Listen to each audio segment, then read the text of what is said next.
All right, happy Wednesday night, everybody. Glad you're with us here on the daily broadcast, coming to you from the Arctic Air Studios. Today, the Arctic air slowly seeping in. Winter is encroaching. Hopefully, we have left behind the 80-degree temperatures here on the South Plains. I guess we're going to find out. But if your air is not Arctic and you want it to be more cool, you call the bear. Now, in a couple of weeks, it's going to be too cold. Your heater's not working. You call the bear. That's why we tell you to call the bear. Callthebear.com, Arctic Air. All right, what are we doing tonight? Well, it is a Wednesday night. That means What If Wednesday. What if Texas Tech was not included in the Big 12 in 1996? And actually, it would have been 94, 95. But, anyways, what if Texas Tech is not a part of the original configuration of the Big 12? What happens? Alt history. What happens after that? We also asked tonight, why is the Texas Tech passing defense so bad? Why is the defense so bad? The worst in America. 133rd. Worst in America. Why is it so bad? Why do you think it is so bad? Because Tim DeRuyter is a highly respected and rightfully so defensive coordinator. Why do you think it stinks? Halloween stories, true stories, interesting stories. I'll tell you that. And whatever else is on your mind tonight. You guys get it going. Comments tonight will drive the show. I'll have my thoughts, but comments tonight will drive the show. We'll go as long as you want to make the show interesting. And that's why United Supermarkets opens up the chat line to you, because they're awesome. They support Texas Tech and West Texas and Lubbock and everything else, unlike another store that sends your money down south to another university. So whether you are on Twitter, X, YouTube, or on Facebook Live, they got you taken care of. Jump in, get your comments in. In three, in two.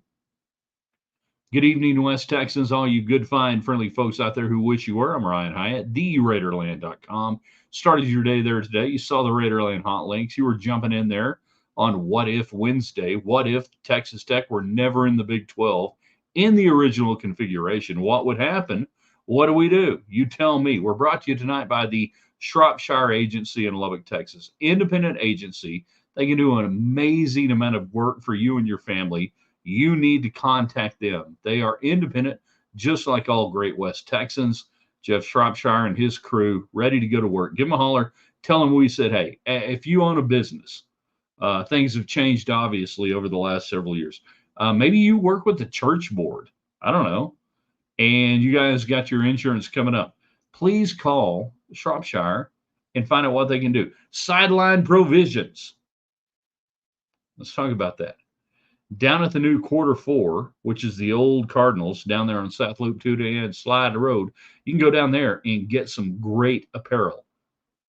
Owned by Red Raiders, design the double T logo that you see. That was their work. Sideline Provisions will get you taken care of.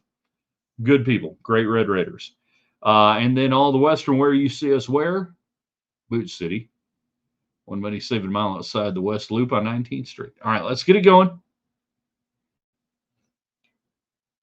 Let's see what you guys got going for me tonight. What do we have, and where are we going to go? Why is the Tech pass defense so bad? Your thoughts. I have thoughts. And then the What If Wednesday. What if Texas Tech is not in the Big 12 in the inaugural year? What's different? What changes? How do you see it playing out? I'll give you my thoughts. You give me yours. Jacob, they would have been in Conference USA. No, they wouldn't. And invited in Big 12 with TCU and had a couple of championships. They wouldn't be in Conference USA. Craig, the talking box is on. Yes, it is. D. Wayne, first comment, I never lose. Let's go. Interesting. I think Tech would have taken a TCU-like route, but the campus, specifically the sports facilities, would not look like they do today. Like you're probably right on that front, you know? Hold on, I'm getting text messages from people. Oh, well. So it's 1994, 95. The Big 12 is coming together. We all know the history and how Texas Tech got in. Political pressure, depending on who you believe, Bob Bullock and Ann Richards and everybody else said, you want Tech, you got to take Baylor. So let's take that out of the equation. Let's say that doesn't happen, and that it's only Texas and Texas A&M that go into the Big 12, and it becomes the Big 10. Now, how could it be the Big 10? Well, we obviously know now it doesn't matter how many teams you got. So if Tech doesn't get in, Baylor doesn't get in. If Tech's not in, Baylor's not in. TCU's not in. SMU, Houston, Rice. So the most logical outcome of all of that is the WAC. The WAC expands that year to a 16-team league, incorporating in the leftovers. Now they broke into 4 quadrants, 14 4 quadrants. If you don't have the Big 12 expanding with Tech and Baylor, and we go from there, it's only Texas and A&M. You got those 2 teams. The WAC most probably breaks into a East-West deal where you're sitting there with Tech, Baylor, SMU, TCU, Houston, Rice, and any combination of Tulsa or New Mexico. So what do you do from there? What happens after that? So that's the most logical resting place. Does Texas Tech go on a TCU track that got them back into the Big 12? Does Texas Tech, because Texas Tech was much better positioned financially and otherwise than TCU in the mid 90s, if they don't get in, is Texas Tech the TCU of the late 90s, early 2000s, if it plays out that way or not? What happens? Jeff says Mike Leach never comes to Tech. Does he? Does he not? And maybe he does, maybe he doesn't. I don't know. Can't tell you. I can't answer that question. Craig, we would have been North Texas whipping boy, and our biggest rival would be Lamar. I disagree. Out of all the schools at the time, Texas Tech was the best school that would have been left behind out of the Southwest Conference. Better than TCU, better than SMU, Houston, everybody else. 100% better, 100% more positioned. So you're not going to be somebody's whipping boy. Tech football was in a much better shape than TCU at that time, too. Yeah, exactly. That's what I'm saying. So what happens after that? Dwayne, Tech should have went to the SEC with A&M. You got to have an invite to go to the dance. I don't think you can pin one thing on why the defense is bad. Pardon me. We're moving back to one of the original questions. Why is the Texas Tech pass defense the worst pass defense in America? Why do you think it is? I gave you on the daily broadcast, 60 seconds of Raiderland today, a couple of different routes to go down. Scheme, talent, injuries, anything else you want to do. Why do you think it's epically, historically bad? Worse than any time during the Air Raid era. Why is it that bad? So, meanwhile, back there at YouTube, Reckham, I don't think you can pin one thing on why the defense is bad right now. I wonder about Tim DeRuiter, simplifying the schemes to help our D play fast. I feel like he didn't have to simplify. We would be better if he didn't have to simplify. Okay. So we get into the idea there of, is it too hard to play defense? Well, everywhere he's been, they've played defense pretty good. I don't think the Texas Tech players are stupid. I think they are inexperienced in some areas and have moved around. But we get back to the idea that I keep hearing a common phrase after games and on Mondays of communication. What happened? Well, we didn't have communication. We didn't, nobody made the call. We're in the right front, but the call was missed. We were at the back end of the secondary and the linebacker was going to get this guy, and we're going to have to do this, and the call wasn't communicated. Okay, so then we say, is it too hard for them to understand? I don't think so. I don't think so. So why do you think they're so bad? You tell me. Chris, I think it probably buys Spike a few more years. Going back to what happens if Tech's not in the Big 12. That's in 94. Spike's not going to last beyond 99, 2000. I mean, maybe, I guess, if you're just kind of trolling through the late 90s, that Spike gets another couple of years. He wasn't going to go more than 2 or 3 years beyond 1999. I mean, maybe I don't, I really don't. In fact, it might have cost Spike his job. I would pin the issues on injuries and talent. This team can still not afford to sustain the injuries they've had. Talking about the defense, talking about why Texas Tech 133rd in pass defense, giving up a 308.3 yards per game. So let's flip it around and talk a little bit, and we're going to go all over the place. By the way, Halloween stories. How many of you guys growing up ever had to take your Halloween candy to a hospital or otherwise and have it X-rayed? Anybody have to do that? Remember back in the 70s? We were living crazy and dangerous back then. Anybody have to do that? Give me some really interesting Halloween stories. Where did you trick or treat? How did you trick or treat? All of that sort of stuff. So let's go back a little bit. Pass defense, 308.3 yards, 133rd. We talked a lot about this defense not being able to generate pressure. 1.13 sacks per game. That's horrible. That's 127th in the nation this year. You would think that at a certain point, 2 times a game, some fat guy would fall on the quarterback, and that'd be the end of it. You haven't been able to do that. Why? I think it's injuries. I think it's edge pressure. I think it's you have no outside linebackers. You're playing with basically middle linebackers and then a bunch of guys that are trying to make it happen. Because we've seen the Tim DeRuyter defense over the years generate incredible pressure on the quarterback. So I'm going to say it's personnel on that point. Not that you recruited guys that suck, but I don't think you have got Joseph Adedire. How much he would be another sack a game, in my opinion, if he were out there. If he were out there. You know? Tackles for loss, TFLs. You don't get behind the line of scrimmage and trap the guy, whether it's a quarterback or a running back. 104th in the country on TFLs, right? That's not good. That's not good at all. So I think you've got a dearth of guys up front. So what makes the passing defense so bad?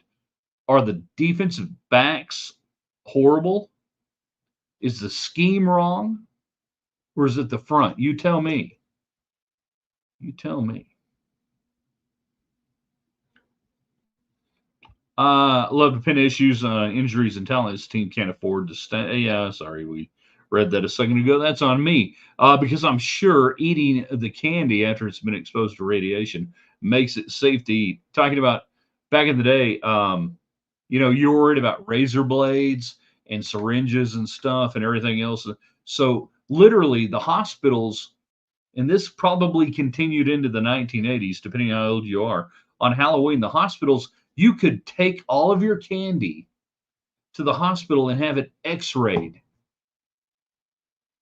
If we were that worried about it, what about the syringe going in there with poison or anything else?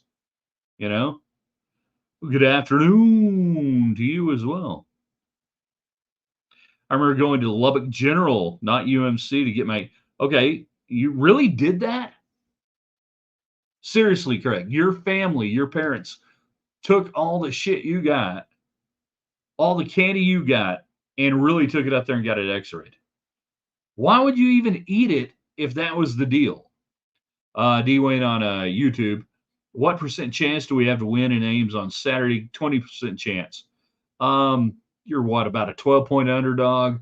So we do a money line on that and everything else. I'd say about 30, 35. Morton's going to play. They announced that yesterday, or not announced it. It's coming out. Iowa State's not just burying people. The weather could be the great gathering aspect of this game. If it's pouring rain, sign me up from a tax standpoint. Give me some Taj Brooks. If it's pouring rain Saturday afternoon in Ames with that beautiful pedestrian bridge they have, I'll take my chances. Jeff, it's the D tab in analytics spreadsheet. That's funny. Reckham, I really don't think it's that hard. Games are won in the trenches. If our D line is getting pushed around, our secondary doesn't have the ability to save the day, and not because of talent, but timing. Okay, there's a lot to that. So we get into the idea of the chicken and the egg. Does Tim DeRuyter not pressure more and get more pressure because he knows that he doesn't have the ability to get to the quarterback? And if I rush 5, I got 6 back here. If I rush 7, now I got 4 back here. I'm locked up in total man. And I got guys on the back end that really can't cover even in a short amount of time span. And I'm going up against 4 and 5 wide. So I got multiple receiver routes. And I know I'm not going to get to the quarterback. My front 3 are not going to get there. I don't have a push. I don't have anything. So what comes first? The lack of pass rush or the inability to generate pass rush because you're afraid that if you do, you can't cover in the back end? You tell me. Seems like all the trunk or treats have phased out much of the traditional trick or treating. I agree with you right there. Back in the day, we would wander around for hours on end.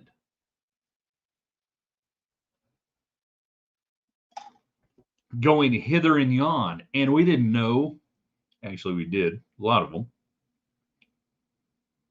I mean, in the 70s in Canyon, Texas, we started off in Hunsley Hills. They're in my neighborhood. And we went through it. And then we went into Canyon proper. And we had 5 or 6, 7 grocery sacks full of crap. And we didn't take it to the hospital. We were living dangerously. Now, I talk to my friends who live in town, who live in Lubbock. I'm like, do you get trick-or-treaters? No, not really. I mean, like, how many will you get tomorrow night? Not very many. They do the trunk or treat. They do all that stuff, Not that I'm opposed to the trunk or treat, but it's changed. Craig, my parents did, and I was like 7 or 8, so I didn't care as long as I got the Smarties. So the parents, actually, we have somebody who took it to Lubbock General, the current UMC, and got it X-rayed. Wow. Seems like our corners have played 10 yards off the line forever. They play up close more than you realize. It's just when they not necessarily get beat that you see it, but they do actually roll up a little bit. But nobody really goes zero hard press right now anymore. So, when I mean zero hard press, we're talking about man-to-man. And when I say zero hard, I mean, he said zero hard. I mean zero inside leverage, that I force everybody out. Inside leverage means you're inside the receiver. Outside, you want to force in. If I'm in zero, I want to press out. It's harder to throw out than in. Just me. Meanwhile, there's this guy at the TV station. Did you know this broadcast is unencrypted? We're all seeing this. Indeed, just like all of your communications from your coaches to your quarterbacks and everything else, and they're stealing our signs, man. They're getting our brainwaves, man. They're getting in there and they're stealing all of our play calls, and that's what's killing us, man. And It's not like the NFL, but in college football, man, they get our brain waves. They get in there and they know, on 3rd and 3, man, we're running. Dancing with the Stars. Nice work, by the way. Again, nobody covers Danny Amendola like David Collier on KMAC 28. I'm going to ask a really dumb question. I don't know. I don't know if Collier's still with us. Sports director, KMAC 28, Red Raider Nation. Dancing with the Stars, is that an ABC affiliated program? I truly don't know. And if it is, are you required to post about it? The older I got, my parents eased up on trick or treating. What do you mean, like eased up? Like, hey, get your ass out there. It's Halloween. Go get some food. See if they got any corn on the cob. They got any corn? Ask for a can of beans. Get your ass out there. It is, in fact, an ABC product. Okay. I thought it was because there was a time it used to interrupt Ron Roberts' weather in the summer or something, or in the spring during severe weather, and people got freaked out about it. I really want to go back to this. Older I got, my parents eased up on trick or treating. I want to go up to that house.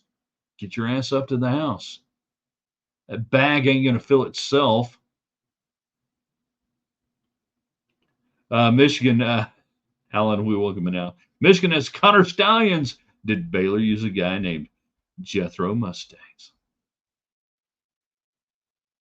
No, no, I'm not. But I edit a video to it. It works good. People like it. Let's see. Reckon we're so far removed from Whitlock, Henley, Ratliff, Sharp. Brandon Cisse, biggest bust of all time. Good Lord. We need big boys up front. That's a question. Who's getting paid the most on the defense at Tech right now? It all comes back to salary cap management and NIL. It's a good deal. I seem like a candy corn guy. Is that your fave? Here's the deal with candy corn. Here's what you do with candy corn. Pay attention. Learn something here. Hold on. Get text. I get all sorts of stuff on the alt phone type deal. Here's the deal on candy corn. I am not anti candy corn. Candy corn in itself is moderately useless. However, this is what you do, and this is a beautiful thing to bring to a tailgate party or any kind of party you want to go to. You get a can of those Planters cocktail peanuts, highly salted. You get a bag of the candy corn. You get a bowl. You mix all that crap together. You put that in there, the candy corn and the cocktail peanuts, highly salted, mix them together, and then you reach in and you grab a handful and you eat it, and you are eating a payday candy bar. 100%. A payday candy bar. It's incredible.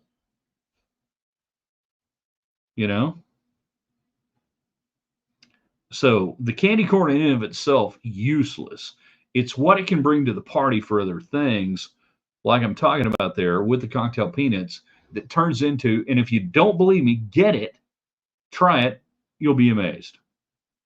They realized it was safer than they believed it was. Well, obviously, if your parents are taking your candy to the freaking hospital to get it x-rayed, I would have thrown it out on the way out. I would have gone to the store, bought you some freaking candy, saved the time, Craig, and said, Happy Halloween. That really, they went all the way to the hospital. Is there a razor in there? Save the time. Jared, neighbors across the street are retired teachers. Well, obviously they've got time on their hands. They have out pencils. As a current teacher, may have to hit their house up for a couple of times. Pencils are expensive. Sure, they're not giving out pencils. Like they're giving out pencils and right. That's worse than the dentist down the block giving out toothbrush or something.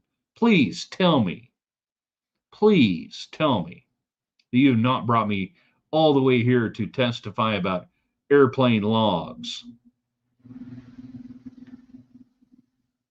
I watched the Connor Stallions documentary on Netflix. Very fascinating. Very fascinating. Yeah. We can figure out a way to cheat. We're going to do it. Candy corn with peanuts and a Coke? No. Peanuts and a Coke. Pop Rocks and a Coke. Candy corn with peanuts and a Coke? Ah. Dude, you need to get some help. It's not going to work out well for you. I don't think so. A few more minutes left. What if Texas Tech is never in the Big 12 in 1996? Does Texas Tech claw back the way TCU did? I believe they probably would have, given the resources they had at the time. And remember, if Tech doesn't make it, Baylor doesn't make it. So you've a whole new alignment in the WAC. And you've got Tech, Baylor, SMU, TCU, Houston, Rice, New Mexico, Tulsa, some sort of fabrication of that. Does Texas Tech claw back? I think they do. Unless in 1995, 96, the entire populace gives up. So in 95, in 94, yeah, in the spring of 94, the Lubbock populace votes down a referendum to build a multi-purpose arena.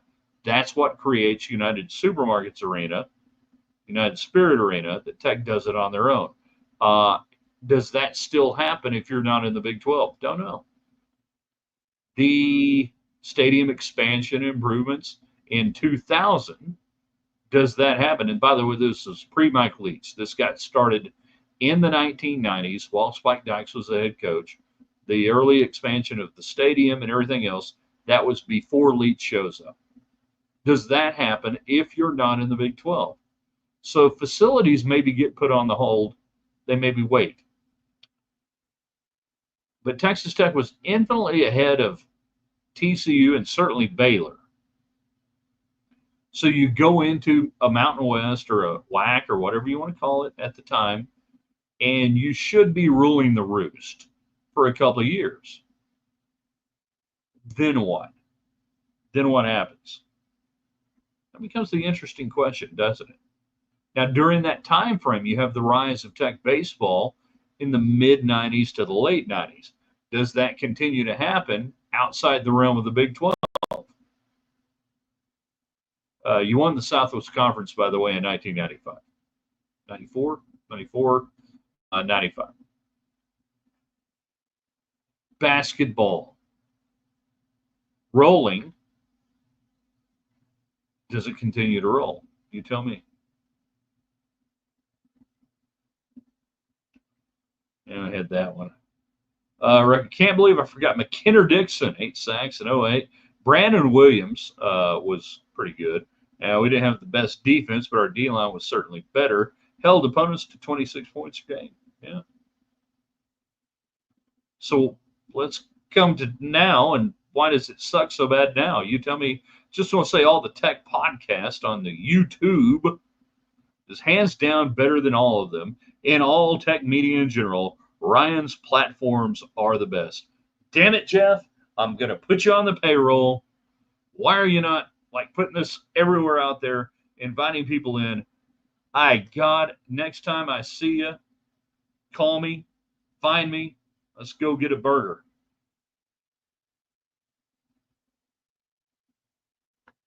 In all seriousness, what Jeff is saying here, and here's the deal. All right. I don't know. The best is a, whatever, random assignation. I would say this. I think we're different. I think that my history, my backstory, covering Texas Tech for over 35 years, being inside and outside the athletic department at different times, all the things that I have done, that I believe I bring a unique perspective to what we do here. I believe we have fun. Is it the best? I don't know. Is it different? Is it unique? That's my goal, is to not give you what everybody else gives you. Should you not watch any of the others? No, they're all, there are a lot of them. They're fun. They're good. They're everything else. But I truly believe that I have done this long enough that I can create a conversation and a structure that is different than what the others do. And if for no other reason, that I'm just freaking old. And I used to make fun of old guys. You know, I used to make fun. Actually, they know shit. So I thank you for what you're saying, and I'm not gonna take that and say, hey, everybody else sucks. They're all bad. No, I think a lot of the other podcast shows, everything else, they bring their own unique style and everything else. That's fine. Enjoy it. But I do appreciate those who show up here and think, well, maybe he's got a little bit of insight that you can only get through so many years of living. Thank you, Jeff. I appreciate it. Let's see another. Let's see, Craig. This is how woke my brother and his how woke my brother and his wife are. They have the switch witch come and take the candy and switch it with gifts, like Santa Claus or Halloween, so that they don't get the candy they got for turkey. God bless them. Let's reach out to those people and help them. That's awful. The switch witch. You kidding me? Does Tech go with the schools to perform the Mountain West, or do those teams still bolt from the WAC? We're going back to if Tech doesn't make it into the Big 12. The WAC is where everybody goes. The WAC becomes the destination. It was the destination. And like I said, you are probably, instead of 14 quadrants, you're looking at an 8-team western side or eastern side. It would have been eastern side with Tech, Baylor, SMU, TCU, UH, Rice, and then New Mexico and Tulsa. Something along those lines. Could have been morphed a little bit, but that's where it goes. Near as I can tell. Hold on, why can't I get that? There we go, Jared. I need to see Tech defense have a guy lay a Dwayne Slay hit on someone with the full understanding that they will be disqualified for targeting. That seems like a horrible thing to happen. Horrible. As someone not on the South Plains, I appreciate this forum. Thank you again, Jeff. I appreciate it. Kind words means a lot again. What we try to do here is take all of my years, decades, again, play by play, inside everything, outside, doing what I've done, learning what I've learned, and bring it to bear for you guys in a different manner than what the other folks do. I tell people I do radio still every day. Why don't you do a daily radio show? There are a lot of economic reasons why I don't, but I still do radio. We'll just do it here with you guys, So I don't know where you are, not on the South Plains, but I hope people, even on the South Plains, enjoy what we do. I reckon I do tend to agree with Jeff here, but Cowan and Level, great. Yeah, I mean, we broke Cowan into the business. Level used to call our radio show. Good guys. The original CNC factory, maybe it's because of the duo. Let's get Williams and I back together again. Ain't going to happen. Never going to happen. Don't know what nope means. Craig says green, white, checkered. Are we already there? Green, white, checkered? Okay. One thing I want to mention. Does anybody know about the Yahiko tweet regarding Major League Baseball in the World Series last night? Anybody know about the Yahiko tweet and how that came to light? Probably not. That's okay. I see things. So in 2016, November 3rd, this account, which does not regularly tweeted out that the Yankees would beat the Dodgers, not just beat them, but blow them out in Game 4 of the World Series in 2014. That was in 2016. They tweeted that out. We have a pure time traveler. People are trying to research this, what else they know. This is like Biff getting a hold of the sports book that listed all the answers for 50 years and Back to the Future. if Yahiko, Yahiko, I think I've got it right. It's kind of freaky, right? I mean, not just, the Yankees and the Dodgers will be in the World Series. No, in game 4, the Yankees will blow out the Dodgers. Dodgers are still going to win, but that's wild.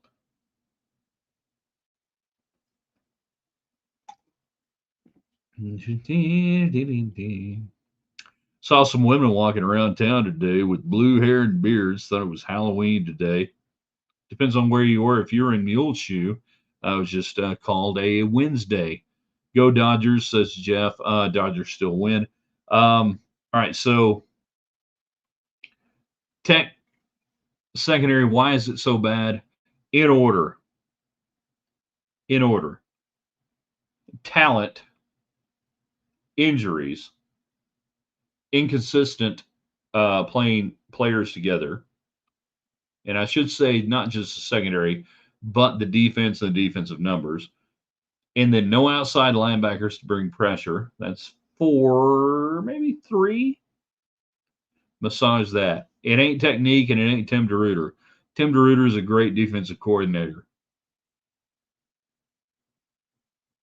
Don't run him off. Is it epically bad? Yeah. Are you horrible at a time when a lot of defenses are being much better statistically, and when we have reached a time when offense, defense are moderating out compared to the 20 years previously? Yeah. But am I willing to say, Tim DeRuyter's an idiot? No, I'm not. Tomorrow will be Thursday. Overrated, underrated, rated right. Check it out on the website in the morning, theraiderland.com. You guys are the best. I want you to share this. Put it out there. I got to hit this button here to get there. You guys are awesome. I appreciate it. Again, Jeff, thanks for the kind words. And I'll say again, I want you guys to enjoy all the other shows and everything else out there. It's not a zero-sum game. You can watch our show. You can watch Rob Bro. You can watch, whoever you want to watch. Chris and Casey. Like I said, Casey Cowan. If I could look as good as Casey does in a hat, I would wear a hat on the show. I promise you I would. Hell, maybe tomorrow I'll wear a hat on the show. Look like Casey. But they're all great guys, and we all do things differently. So enjoy what we do here. It's different. Share it at theraiderland.com. Now, if you like what we did tonight and you want to share it, I'm going to put this on the website here in just a few minutes, theraiderland.com. You can put it on social media and everywhere else you want to go. Now I got to hit this button, and then it ends the deal. At my age, when you hit a button that says end stream, that can be incredibly dangerous.